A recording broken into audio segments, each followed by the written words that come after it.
안녕하세요. 40대 초반에 결혼 13년 차인 여자입니다.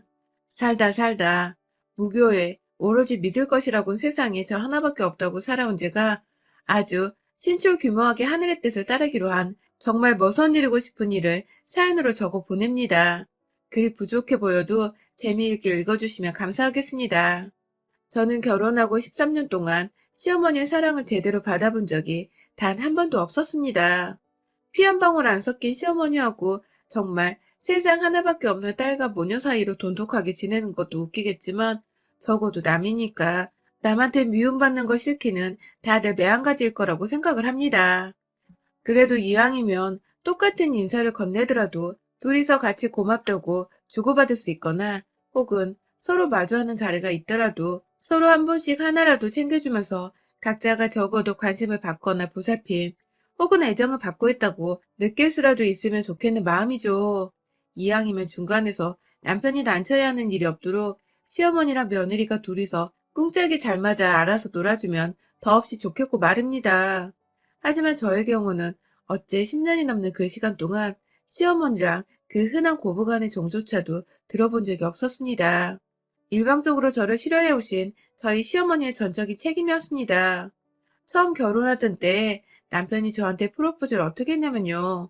내가 집을 해올 테니 넌 몸만 와라 하면서 참 박력 있게도 결혼하자는 소리를 했습니다.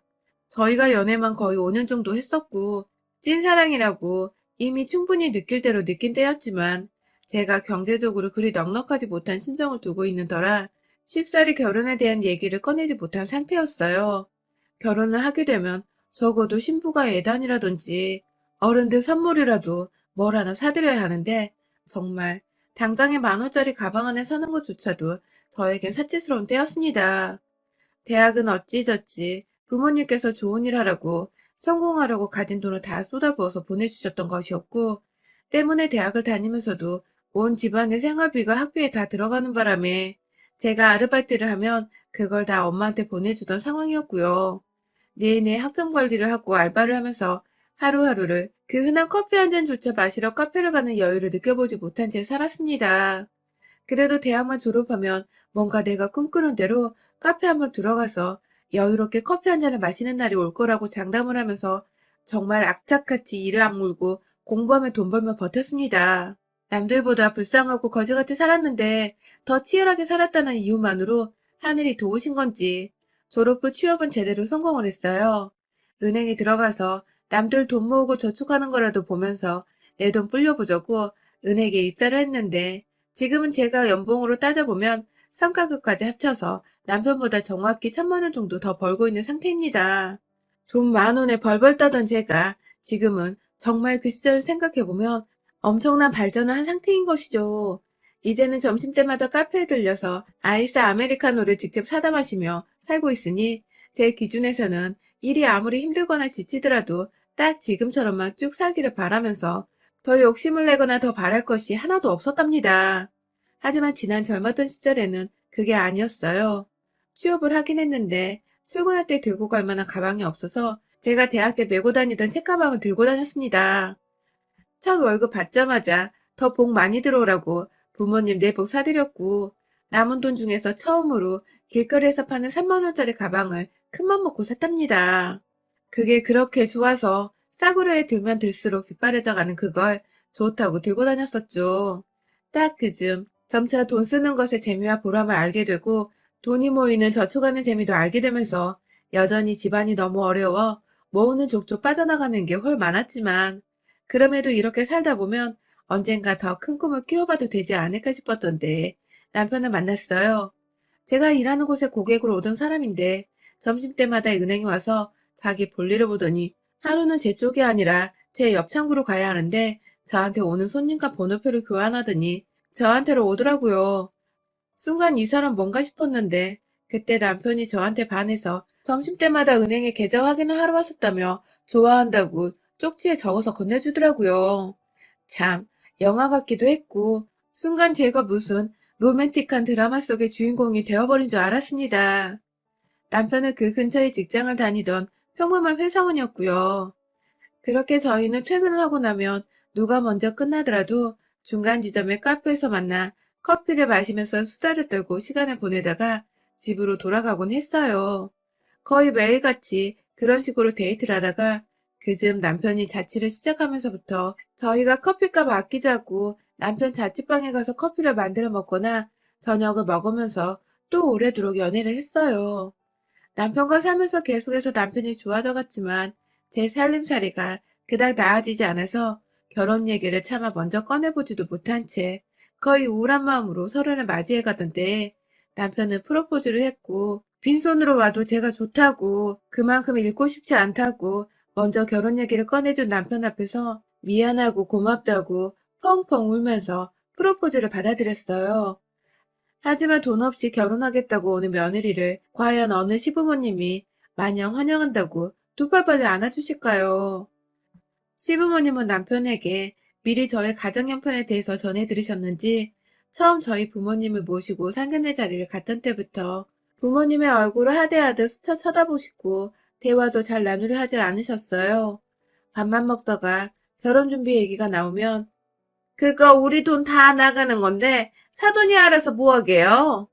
라는 말까지 하시면서 저희 엄마 무안을 주시는 바람에 남편과 제가 참 당황하기도 했고 전 솔직히 남편에 대한 사랑이고 뭐고 그 자리에서 박차고 일어서라 했습니다. 내가 돈이 없으면 없지 이런 취급을 받아가며 대감집에 팔려가듯 결혼을 해야 하나 싶어서 엄마 아빠한테도 참 미안하고 서럽더라고요. 그런데 예상치 못한 전개가 흘렀습니다.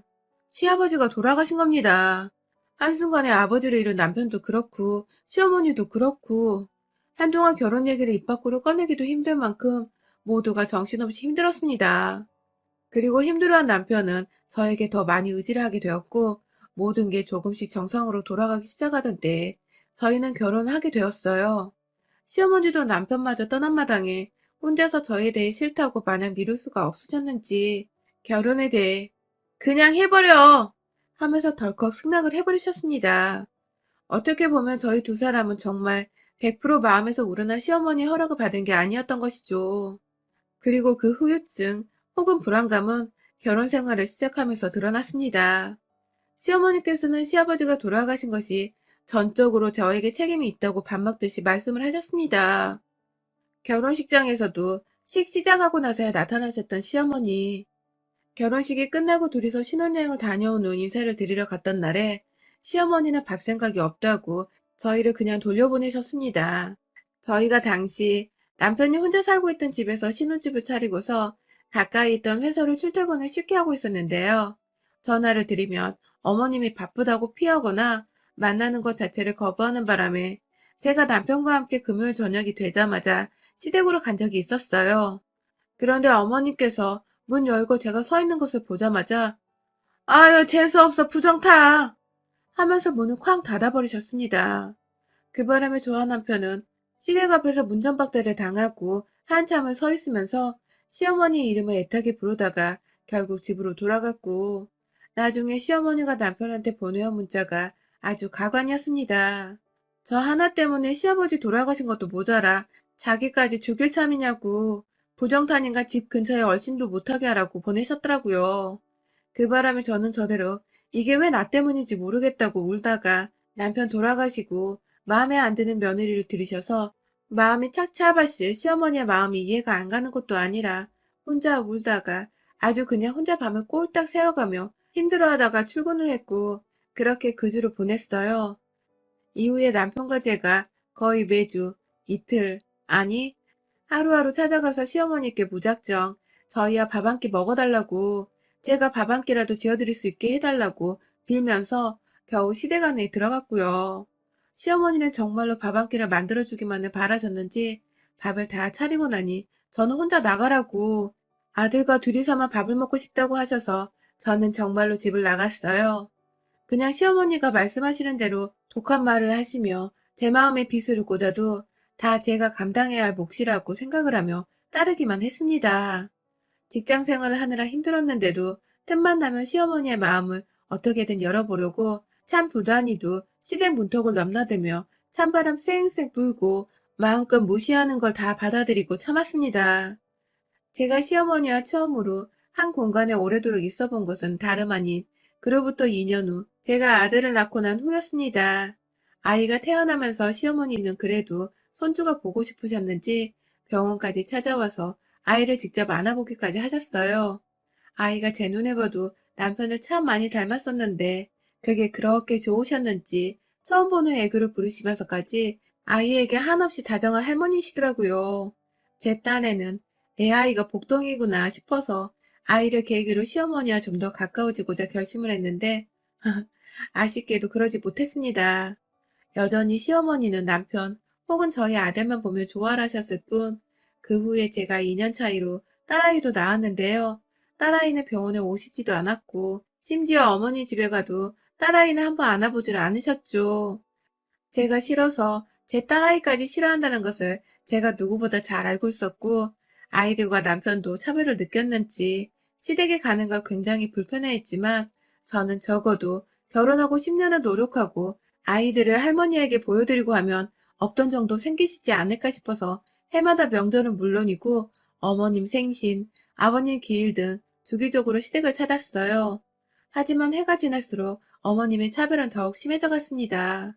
급기야 그냥 데려오지 말라는데도 꾸역꾸역 저와 딸아이를 데리고 온다면서 남편을 향해서 욕을 한 바가지 했다가 저희 아들한테 너네 엄마가 사람도 죽이는 부정덩어리야 하면서 제 흉을 보셨고, 그 바람에 남편이 애 데리고 뭐 하는 짓이냐며 아들을 데리고 나가려다가 시어머니가 아들을 막 붙잡는 바람에 중간에서 애가 겁을 된통 먹고서는 한동안 시댁에 가는 걸 겁나했던 적도 있었습니다. 시어머니 하시는 꼴을 보니 아이들을 더 이상 데리고 가면 안 될 것 같아서 저도 그때부터 애들 생각하며 발길을 끊으려고 했는데, 또 그러면 시어머니는 전화가 와서는 왜 손주 안 보여주냐면서 네가 나한테서 아들도 모자라 손주도 뺏어가려 하냐면서 부정 타는 년이라고 막말을 한참 해대시는 바람에 그게 또 겁난다며 저는 쪼르륵 애들 데리고 달려가곤 했었습니다. 그러다 나중에는 아예 딸내미는 시댁에 데려가지도 않았어요. 차라리 아이에게 엄마 욕하는 험악한 할머니의 모습을 보여주지 않는 것이 안 데려가서 서운해하는 것보다 훨 정서적인 면에서 나으니까요. 한 번은 저희 딸아이가 초등학교에 입학하기 전 저 없는 사이에 애 아빠랑 오빠 손잡고서 할머니 집을 따라간 적이 있었는데요. 남편은 제가 없으면 그래도 어머님이 순수하게 아이를 받아들이실 줄 알고서 자기 딴에는 계획적으로 접근을 해본 것이었는데, 집에 들어가자마자 어머님이 저희 딸을 그냥 빤히, 아주 빤히 쳐다만 보셨더랍니다. 저희 아들이 뭔가 이상하다며 할머니, 왜 그렇게 내 동생을 쳐다봐요? 하고 물어보니까 저거 속에 귀신이 쳐들어갔는지 안 들어갔는지 확인을 해야 한다면서 절대 귀신이랑은 눈싸움으로 지면 안 되는 거라며 애를 그냥 무섭도록 귀신 얘기를 자꾸만 해드시면서 노려보셨다더군요. 그로 인해 저희 딸이 지 몸에 귀신 들어간 거 아니냐면서 오빠를 붙잡고 남편을 붙잡고 울고 불고 난리가 났고, 아들도 동생 우는 거 보고서 왜 할머니는 내 동생한테 귀신 얘기를 하냐면서 얼싸안고 울고, 진짜 눈물 없이 볼 수 없는 광경이었다더군요. 남편이 겨우 그 상황에서 애들을 데리고 시댁을 나오면서 상황은 일단락이 되었고, 집에 오자마자 아들이 할머니하고 있었던 일을 다 설명해 주느라 저는 상황을 전해 듣게 되었고요. 남편이랑은 그날 정말 치고받고만 않았을 뿐 죽이겠다는 심정으로 싸웠네요. 왜 나 하나 때문에 우리 딸이 애 취급도 못 받고 귀신 취급을 받고 있냐면서 당신은 당신 딸이 그런 취급받는 걸 도망치는 걸로만 해결을 하냐면서 따지기도 했고, 이렇게 힘들고 사람 취급 못 받고 살 줄 알았으면 나 그냥 애초에 결혼을 안 했을 거라며 지금 나 혼자 벌어먹고 살아도 잘 살 수 있었을 텐데 왜 내가 이 고생을 하냐며 마음에도 없는 소리를 남편한테 해대면서 남편 가슴에 붓을 박았습니다. 그렇게라도 하지 않으면 시어머니가 하는 말과 행동들이 너무 당연시 여겨질 것만 같아서 제가 어떻게든 그 짓을 남편한테 따져야 했습니다. 그때부터는 제가 아예 지친다면서 시댁으로 발길을 완전히 끊어버렸고, 저희 딸과 아들이 누구보다 그걸 좋아라 했습니다. 남편은 자식된 도리는 해야 하지 않겠냐며 혼자서 명절 때만 잠깐 시댁을 왔다 갔다만 하는 정도였고요.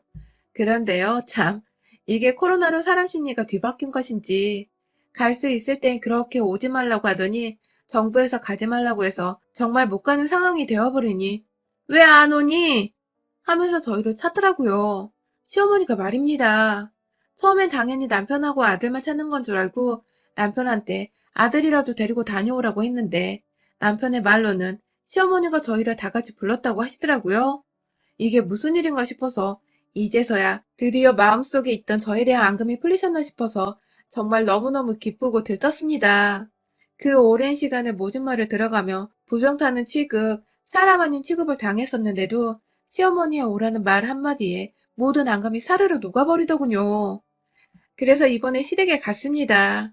같은 서울 땅이라 뭐 어디 이동하고 말 것도 없이 그냥 드라이브 겸 차로 조금 움직이며 금세 도착하는 거리였습니다. 그렇게 도착을 해서 딸아이 손은 일부러 아빠가 잡게 하고 저는 아들 손을 꾹 잡고 넷이서 설렌다며 다 같이 애마냥 좋아라 시댁문을 열고 들어가는데 전 분명히 봤어요. 시어머니가 남편 손에 잡힌 딸내미를 보더니 표정이 똥 씹은 것 마냥 뚱해져서는 급기야 너 왜 애를 데려? 라고 말씀을 하시다가 뒤에서 나타난 저를 보더니 까고 있던 귤껍질을 저희 쪽으로 던지시면서 나가 부정타 이것들아! 황무당이라도 불러서 국판이라도 해야 저것들이 안 오지! 하며 소리를 지르신 겁니다. 급기야 어머님은 제 속에서 낳은 딸내미가 이미 집안에 들어와 있자 그게 불결하다면서 부엌에서 소금 한 바가지를 퍼다가 그 어린애 몸으로 쫙쫙 뿌려버리셨습니다. 순식간에 애는 울고 아들도 울고 남편은 딸내미한테 소금을 뿌렸다며 시어머니를 향해 달려들고 저는 애들 껴안고 데리고 나오고 말도 못해요. 다시 글로 그 상황을 적으려니 심장이 후달려서 눈앞이 깜깜하네요. 집으로 돌아가는 길 내내 저희 딸아이는 엄마 품에 꼭 안겨서는 자기가 뭐 잘못했냐고 할머니는 왜 자기를 싫어하냐며 물어보는데 제가 눈물이 다 나더라고요. 애 앞에서 웬만하면 강해 보이려고 안으려고 했는데 딸아이 말 한마디에 그냥 눈물이 쭈르륵 쏟아져 내렸습니다. 그리고 이내 시어머니의 정도로 넘은 행실에 열이 받아 제정신으로 살 수가 없었던 저희 심리 상태도 충분히 이해해 주실 거라 믿습니다. 저는 도저히 당하고만 있을 수 없었습니다. 자꾸만 제가 시아버지를 돌아가시게 했다면서 집안에 불운한 기운을 들여왔다고 잴 수가 없다 하시는데 시아버지 심장마비로 돌아가신 게 어떻게 제 잘못이냐고요. 남편은 결혼하고 나서 은행원이 저한테 돈 맡겨놓고 전보다 저축도 잘하고 사는 것도 훨 안정적이게 되었다며 오히려 결혼을 천번만번 잘했다고 하고 있고 저는 저대로 결혼하고서도 직장에서 승진도 꾸준히 했고 친정에 돈을 보내드리며 장녀로서 해야 할 의무도 다하며 마음 씩씩하게 잘 살고 있는 사람이었습니다. 우리 애들도 엄마 아빠 말 잘 들으며 순하게 커주고 있어서 더 바랄 것이 없는 지금인데 자꾸만 옆에서 긁어 부스럼을 만들며 한바탕 집안을 쑥대밭으로 만드는 시어머니가 오히려 저희에겐 악귀이고 불운이었습니다. 다른 사람도 아니 제 딸한테 아직 초등학교 졸업도 안 한 이 어린애한테 소금 테러라니. 무당 불러서 구판하고 쫓아내려 한 시어머니의 콧대를 완전히 납작하게 해줘서 제가 더 이상 쉬운 며느리도 아니고 내 새끼도 함부로 대할 만한 존재가 아니라는 걸 분명하게 일러줘야겠더라고요. 저는 그날 온 가족들을 집으로 보내놓고 혼자 패딩으로 꽁꽁 싸매고서 집 밖으로 나갔습니다. 제가 종교를 믿지 않아서 어디다 당장 도움을 구해야 할지 몰랐지만 무작정 생각나는 대로 우리 아파트 마당 버리자 부녀회장님 집으로 찾아 들어갔습니다. 아는 무당 있냐고 저렴한 무당 아무나 소개해달라고 하니 부녀회장님이 무슨 일이냐고 이유를 물어보시다가 제가 그간 겪은 10년치 씹사리를 고발하니 부녀회장님은 씩씩거리면서 뭐 그런 옆에 내가 다 있냐고 저희 시어머니 욕을 같이 해주며 자신이 전보러 가는 무당을 소개해줬어요. 저는 그 무당의 연락처를 받아내고 돈을 더블로 드리겠다며 연휴지만 다음날 바로 고판을 좀 버려달라고 저희 시어머니 집에서요. 시어머니가 문을 열자마자 밀쳐내고 집 안으로 쳐들어가서는 무당은 무당대로 준비해온 구판 재료들을 가지고 온 집안에 깔아놓더니 급기야 제가 부탁한 대로 말도 안 되는 글씨가 적힌 부적 100장을 만들어 오셔서는 집안 곳곳에 그 부적을 붙이기 시작했습니다. 아주 그냥 뭘 모르는 제가 한눈에 봐도 이 집에 귀신이 안 들러붙으면 이상할 정도인 듯 아주 으스스하고 불결해 죽겠는 정도로 집안 가득 시뻘건 부적을 붙였고 기겁을 하며 바라보고 있던 시어머니는 급기야 저한테 네가 기어코 부르는 몰고 온다 하면서 사람 아닌 취급을 또 하시는데 그게 또 재수가 없는 바람에 저는 바로 시장하세요 라고 무당한테 신호를 보냈습니다. 그러자 무당은 기다렸다는 듯이 온몸을 흔들어대면서 시어머니를 향해 들고 있던 부채를 치켜 올리더니 어깨를 막 내리치기 시작하면서 물러나라! 와! 하면서 귀신 들러붙은 사람한테 고판을 지르는 것 마냥 흉내를 냈습니다. 그 바람에 시어머니는 나한테 무슨 짓이냐고 막 방 안으로 도망가고 베란다로 뛰쳐가고, 그런 시어머니의 뒤를 용케도 따라잡은 무당은 지체할 것 없이 부채로 내리치면서 급기야 호주머니에서 꺼낸 방울을 들고 막 머리채를 흔들면서 악기야 물러가라 하며 삿대질을 시어머니를 향해 하는데요. 그 종소리는 제가 들어도 정말 오싹하더라고요. 그 와중에 무당은 칼이 어딨더라 하고는 들고 온 가방으로 걸어가는데, 뒤에서 시어머니가 무당 다리를 붙잡고는 참으세요 라고 빌더군요. TV에서 보는 그 작두를 생각했는지 막 제발 저 좀 살려주세요. 우리 집에서 이러지 말아요 하면서 무당 아래 매달려서 한참 끙끙거리시는데, 그 와중에 무당이 가방 안에서 꺼낸 건 바로 장난감 칼이었습니다. 시어머니는 시겁했다가 그 칼을 보고는 여태 상황 파악을 못하시다가 자기 눈을 의심하며 칼을 쳐다보더니 그제서야 이것들이 장난하는 걸 알고 긴장이 풀렸는지 풀린 다리로 그대로 바닥에 주저앉았고요. 저는 무당이랑 같이 짐 챙겼습니다. 여전히 집안에는 한가득 부적이 붙어있고 완전히 귀신이 와도 무섭다고 못 들어올 정도로 으스스하고 신내림 받을 듯한 분위기였는데, 부적은 어머님이 알아서 떼세요. 소원대로 저는 무당불로 곧 해드렸습니다. 또 그 소리 하면 그때는 귀신 불러오라고 고판 버릴 거니까 각오 단단히 하세요 하고는 깔깔거리며 무당과 현관 밖에서까지 웃음소리를 내다가 임무 수행 완료했다며 동고래를 마치고는 집으로 돌아왔습니다. 그날 시어머니는 남편한테 문자로 다시는 안 와도 된다. 나 혼자 죽을 테니 제발 너희들은 집에 오지 말아주라 라고 애원할 테니 부탁이라고 문자를 보내셨고, 무슨 일이 있었냐는 남편을 대신해서 제가 대신 답장을 해 어머님 감사합니다 라고 한 줄 답장을 했네요. 덕분에 저는 시어머니 콜을 답장하게 해주고는 더 이상 얼굴 보고 사과할 것도 없이 인연을 완전히 끊어버리게 되었습니다. 당분간은 남편도 자식들 상처받은 것에 화가 단단히 난 바람에 어머님은 정말로 우리 식구 얼굴 한번 못 보고 한동안은 사셔야 할 것 같네요. 여러분의 생각은 댓글로 남겨주세요. 오늘도 시청해주셔서 정말 감사합니다.